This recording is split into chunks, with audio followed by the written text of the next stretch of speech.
Hi, it's Hazel. Welcome to my channel, Hazel Anaka Design.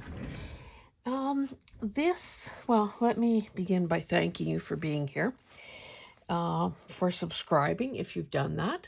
If you haven't, I hope that you consider doing so.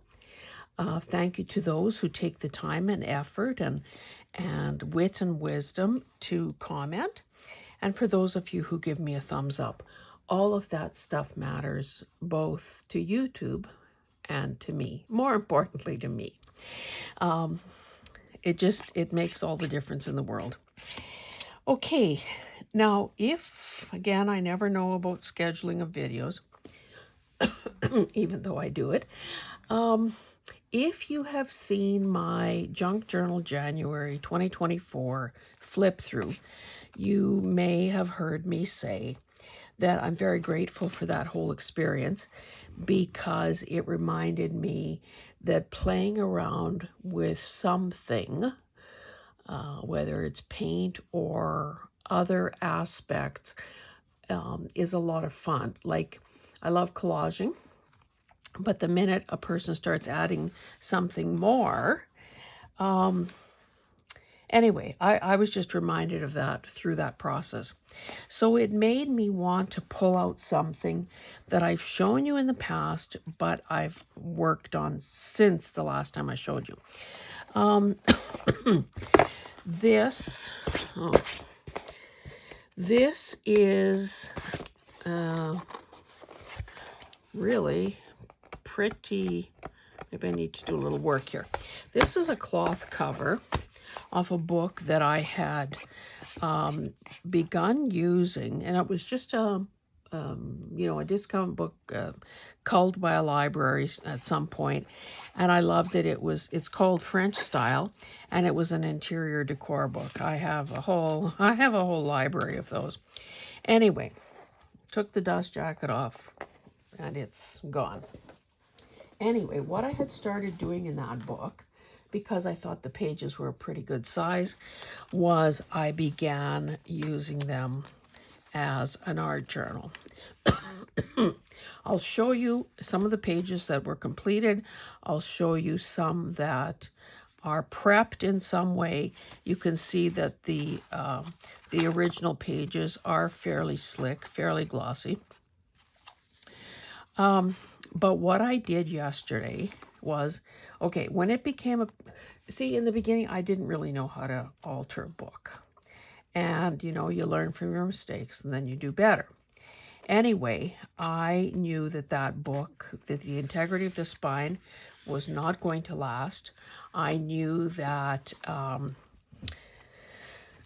it just wasn't done right. So what I had done at some point was rip all the pages out. And when I say rip, I mean rip.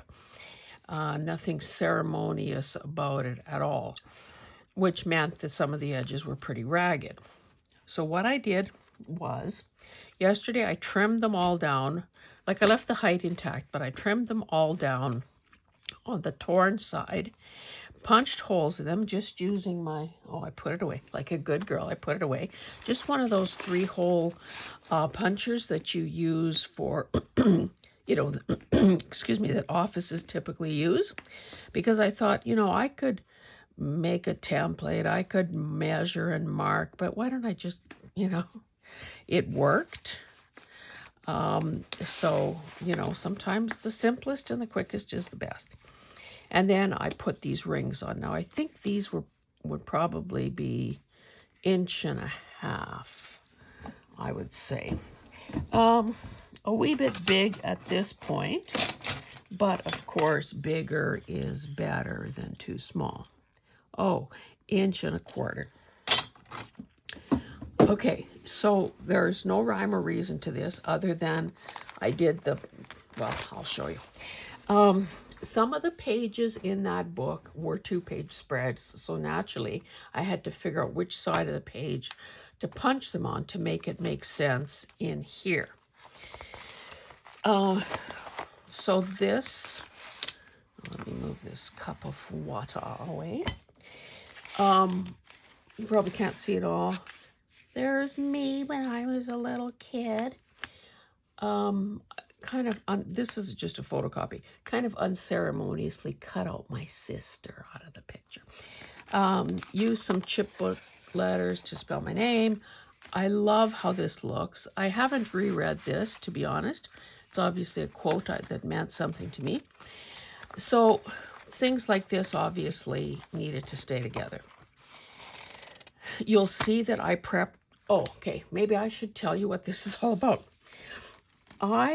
Again, having gone through that Junk Journal January experience, I decided that come hell or high water, I am going to start regularly doing an art journaling, doing videos on art journaling, simply because I want to.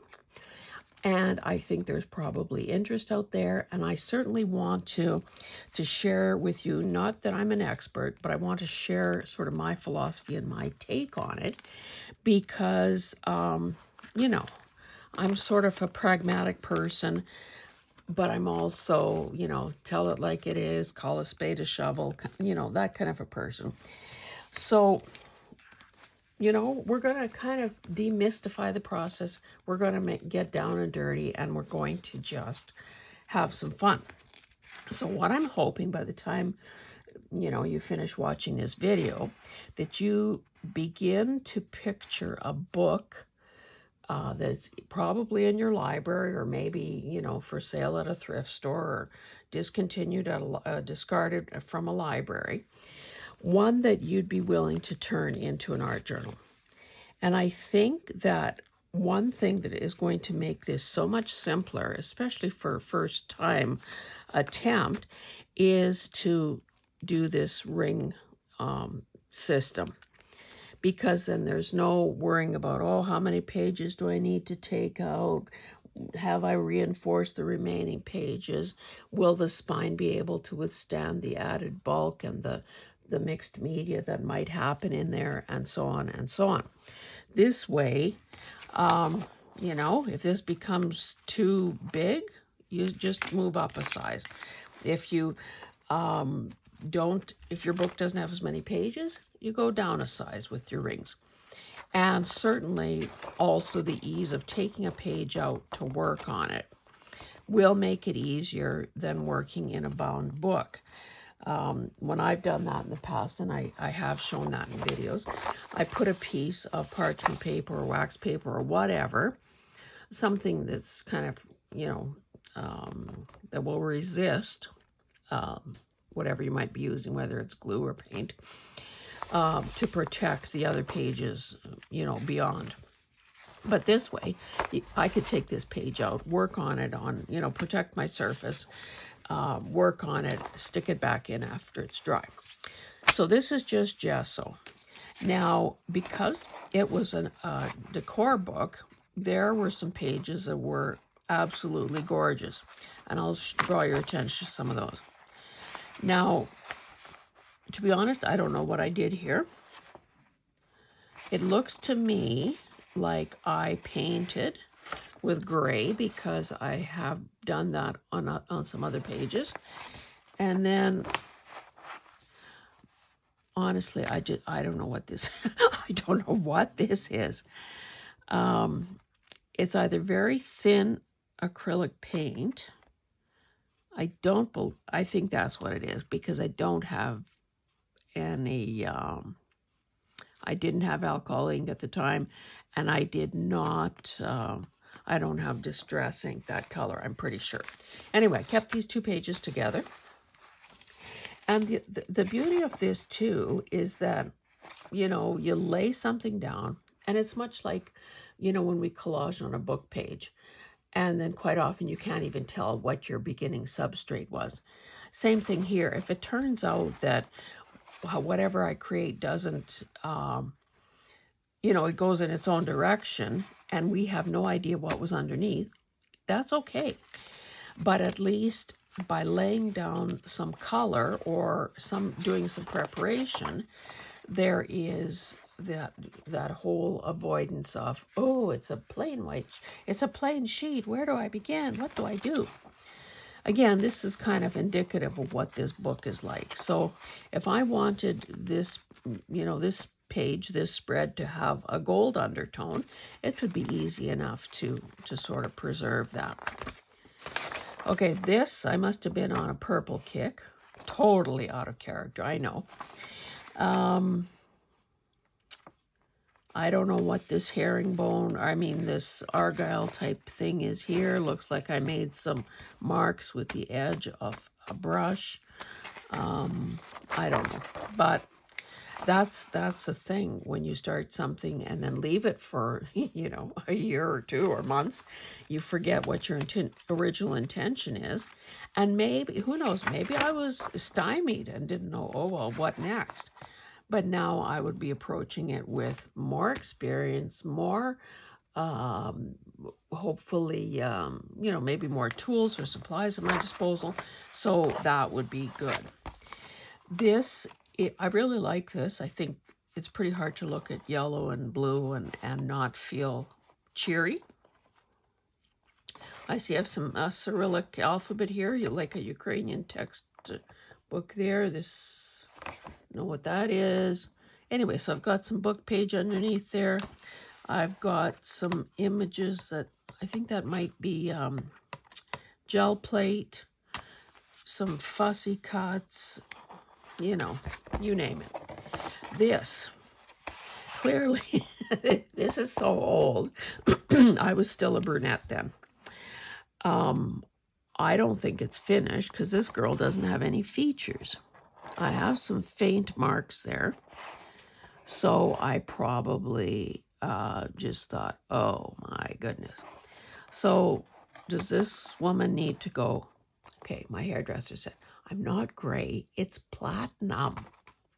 And you know, how many young women in your life are paying the hairdresser hundreds of dollars per session to dye their hair platinum? Well, mine is free. Whether I go back to this, finish this off, I guess remains to be seen. So this was a spread that I had obviously done with some acrylic paint. Now I can see, I don't know if you can, but I can see that, the big windows there, the furniture. I used, obviously, a stencil. I used a Viktor Frankl quote, I guess, repeatedly. I don't know if I did this, honestly, in response to a prompt of some kind or what. But I like it. It must have meant something to me at the time. Cover those boobies up. Those are, this is Picasso. I love this. I cannot really understand the way I have these swords here. No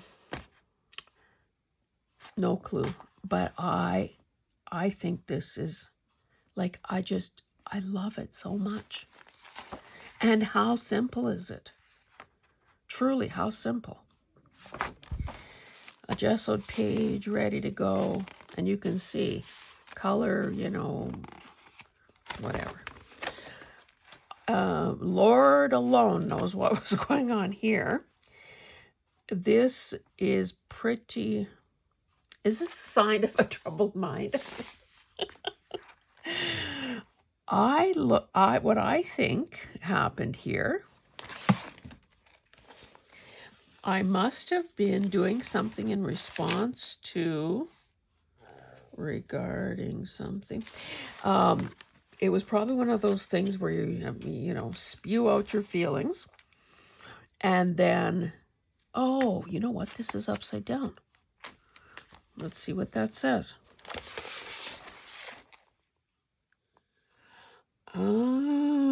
It was one of those classes that maybe that's what's wrong here. It's upside down. Elizabeth Foley. It was an online art thingamajig, and I actually liked some of the stuff she was doing. Yeah, so this was definitely a response to something. Obviously, I didn't see that when I was trying to figure out how this goes. So this page should have been like, oh my goodness. Anyway, I guess, so this should have been this way. This probably, we'll leave it as it is. Clearly, this could be, needs something, or we never look at it again. This, I don't see any prompt written on here, is just me covering paper with napkins. I have these napkins. This is another napkin I have used often. Some paper, I guess. Anyway, so clearly this is just the start of something. I love this one. And again, these are not colors I would gravitate to, but I just love it. And I see that I covered the pages, maybe that was the origin, with ledger paper, and this was green, you know, just like the sort of the modern stuff that we see. But, you know, with any of these things, there's really, like, you can do this. All I've used are some stencils and some paint. And everybody, I think, owns a few stencils. And if not, then you can certainly find something to turn into a stencil or something to create a stamp. You know, whether it's, you know, a scouring pad or those mesh bags that you get your oranges in or whatever. Okay, this one I like too because this is a napkin, this is a napkin, this is a napkin. And then I clearly, did I stamp or did I draw those flowers freehand? But obviously tied it all in, then stenciled a word on there. And voila. Now, I don't know if you know who Shiloh Sophia is, but at some point I glommed onto what she was doing. I don't know if that was also through Lifebook that year, or you know how sometimes paths take you sideways. Well, this, what it says, left and right brain and the muse. So here's this, I guess, me. And so left brain, right brain, and some of the, it's almost like an org chart or a flow chart or something. Unique, vulnerable, challenging, fun, value-added, service. I don't know what that is. Strategy, support, plan. What the? Oh, I guess SM, social media. Not sadomasochistic, social media presence. Gesso. This, you know, I got a thing for trees apparently. I would say this was probably tissue. And in order to have that quote or that line, those lines be visible. Anyway, I don't know. I don't know what I did, but I think it's fairly effective. Okay, this, something I'm kind of doing, it's almost getting dark here. I should have maybe turned on some more light, but gray paint, because I don't have gray gesso, so I'm assuming that is just paint. And these scratchy marks reveal this coppery color underneath, and it almost looks metallic. So this could very clearly be the base of something just in itself, because I like those colors. Okay, this is, again, collage, stenciling, painted papers. This is this shape here. I got it in purple, light pink. That's probably a Posca pen. This is like a French curve. You can get these tools like in a drafting store or an art store. And then again, a stenciled affirmation. Okay, this one, again, don't know what the genesis was here, but basically, I guess this was a mask of a female silhouette. And yeah. This one, I'm pretty sure is wrapping paper that I collaged, in places over this book page. And then this is modeling paste through a swirly, scrolly kind of thing. And I can see that my technique leaves a little bit to be desired. So anyway, and then I used green over that. More gesso. So this is one of the end papers. And look how nice this, doesn't that remind you of men's suiting? These papers, this was like a resource at the end of the book, very matte. Again, looks like, menswear suiting. This is, this would have been the title page. So I have, I've got a whole bunch of these matte pages that are kind of ready to prep. And again, wouldn't need to do as much to these because I don't need to worry about the shine. Then there are more of these glossy photographic pages. So here's another one of those gray ones.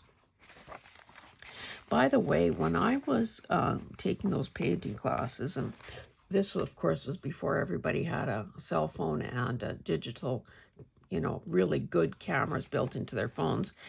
If we wanted to submit our work for a show or a competition or anything, we had to do our own photography. And a lot of people back in the day were asking for slides, for heaven's sakes. So the best way to know true colors is against what's got color called neutral gray. So I actually had my husband, if you can imagine this, get me a sheet of 3/8 inch plywood or whatever the heck it was. I painted it neutral gray. It was big enough so that if I worked on like a full sheet of watercolor paper, what are the dimensions? 32 by 24, something like that. Anyway, I literally had, if it was time for a photo shoot, we'd hang this stupid piece of plywood up on the north side of my standalone building, and I'd do photography there. Like, oh my God, has life become easier? Anyway, that was a long, convoluted story to say that neutral gray is kind of, something that you want to photograph your work against, and is sort of maybe a starting point in a way for some work. More gesso, and you can see that even the brush strokes, or maybe I used a sponge brush, in themselves create a background. This, don't know what I used here, but I suspect it might have been a sponge brush, or, well, I don't know. I shouldn't guess. But you can see the difference here. And again, great starting place. And of course, excuse me, maybe I'll have a sip of this. These, any of the pages that are completed, or even the ones that have been prepped in some way, are so tactile and so much thicker and more robust. Oh, see, I probably punched this at the wrong side. Anyway, it is what it is. So okay, I guess we're almost at the end. Let's speed up here. So I just wanted to say, I hope that you figure out some sort of a book to work in. More of this. Love it. And of course, I can move these pages wherever I want to. And that's the other advantage to working with a setup like this. And again here. And where I could tell which side was up by the photo or the text, I left it that way, but there's nothing to say I couldn't turn this paper upside down. Anyway, guys, that is where I wanted to leave you today, and just say, I hope that, like, don't be surprised if you see more of those videos happening, because I'm committed to doing it. And I hope that you choose to figure out something to work in so that you can play along with me. Again, you know, those little $2 bottles of 2-ounce bottles of acrylic paint at dollar stores and you know, Walmart or Michael. Well, no, they're not cheap there. Anyway, there's cheap paint out there. There are cheap watercolor, you know, pan sets. If you can't afford modeling paste, you can use nail hole filler. You know, you can get that little, however many ounces that is. And again, we're going to just do some stuff. And even if it means that a lot of it will just be gluing and creating bases and then figuring out how to finish them off, wouldn't it be nice to work in something that's maybe a bit bigger? And, you know, if it turns out very beautifully, you cut that off, and maybe you buy a thrift store frame and you hang it in your studio. You never know what's going to happen. So I'm going to stop there and just encourage you to play along, because I think it's going to be fun. Okay, guys, see you in the next one. Thank you so much. Bye.